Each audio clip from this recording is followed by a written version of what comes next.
What's going on is a runaround the impeachment process, creating a secret proceeding behind closed doors that fundamentally is, in my view, denies due process. And when you're talking about removing the President of the United States, it seems to me you'd want to have a process that is consistent with who we are as Americans. If you can drive down a president's poll numbers by having proceedings where you selectively leak information, where the president, who's the subject of all this, is pretty much shut out, God help future presidents. God help future presidents. Joining us now with more, South Carolina Senator Lindsey Graham. Lindsey, Senator, you now have 46 signatures, and it's less than 24 hours. Like 3 hours. Obviously. Yeah. Well, because you're bringing up a lot of points here. Let's go to this, and then I want to get to this breaking news about this now being officially a criminal investigation. That's huge. Okay, so you're missing Mitt Romney. You're missing, I think, Susan Collins, Lamar Alexander. Who else? Well, you know, there's a handful, but here's the point I'm trying to make. The Senate is in the process of sending a message to the House that we believe that what you're doing in the House is devoid of due process. It's outside the norm regarding past impeachment proceedings. You're shutting the president out from being able to defend himself. You're basing accusations on anonymous sources, no right to confrontation. And this is basically at its core un-American, dangerous to the presidency.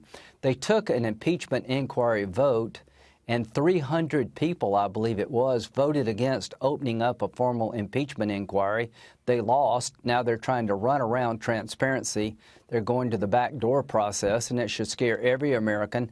And to my colleagues who've signed on, thank you. To my colleagues who are still considering, I respect you. But this is not about Donald Trump anymore. This is about the future of the presidency. It's about who we are as a nation. For the sake of the presidency and due process in America, I hope we can all tell the House, stop. Do not continue what you're doing. It is unfair. It is dangerous. You know that as we come on the air here now, this just broke literally seconds before we came on the air. The Justice Department has now their investigation into the origins of the Russia investigation. It began as an administrative review.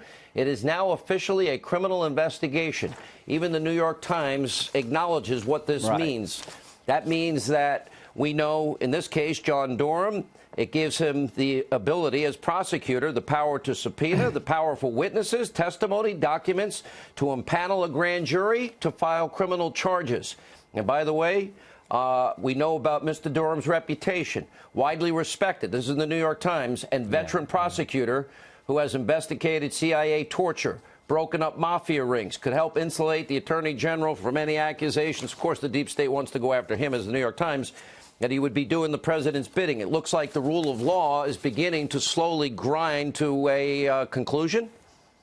Yeah, I have a lot of confidence in Bill Barr, to be fair to everybody, including the subject of the investigation. John Durham is a pro, but why is this so important? We can't live in a country where the rule of law only applies to Democrats, not Republicans. Can you imagine what would be happening to us as a Republican Party if we were trying to impeach a Democratic president using this process in the House? So the bottom line here, if you had two FBI agent, DOJ lawyer, wanted Trump to win, Clinton to lose, all this stuff would be front page news. If the Republican Party hired a foreign agent to go to Russia to get dirt on Hillary Clinton, it'd be all over the place. So what have we learned? That when it comes to the American media, they don't care how you get Trump as long as you get Trump. They're yelling at me rather than yelling at the House Democrats who are using a process that you could not get a parking ticket for. You know, so we have your letter now being signed on to by 46 senators in less than 24 hours.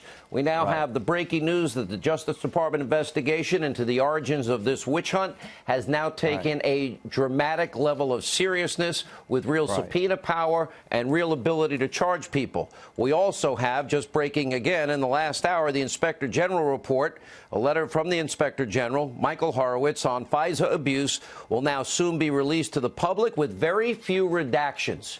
Well, your committee will be in charge of this, Senator. Your reaction to all of this?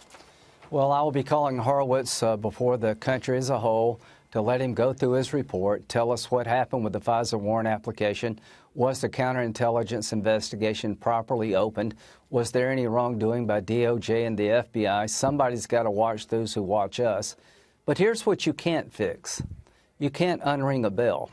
What's happened to President Trump in the House has done a lot of damage. They've selectively leaked information from behind closed-door testimony, damaging to the president, no right to confrontation.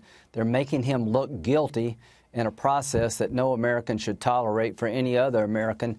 So the political damage has been done. They have done this on purpose. They couldn't get the impeachment inquiry through the House, so they created a sham process to destroy the president politically. And the one thing I feel so bad about is that President Trump, it seems never to be enough. You can't live in a country where everybody has rights except Donald Trump. And I fear that the damage that has been done will be hard to correct. But we need to end this sham in the House and tell them to do it the right way. And what they're doing is not the right way. You know, notice that you had the corrupt coward, biggest liar in Congress, Adam Schiff. Oh, we have to talk to the whistleblower until we found out he is a witness in the case, having had contact that he lied about, and a material fact witness. But, Senator, great job. We will continue to update this audience. Thank you.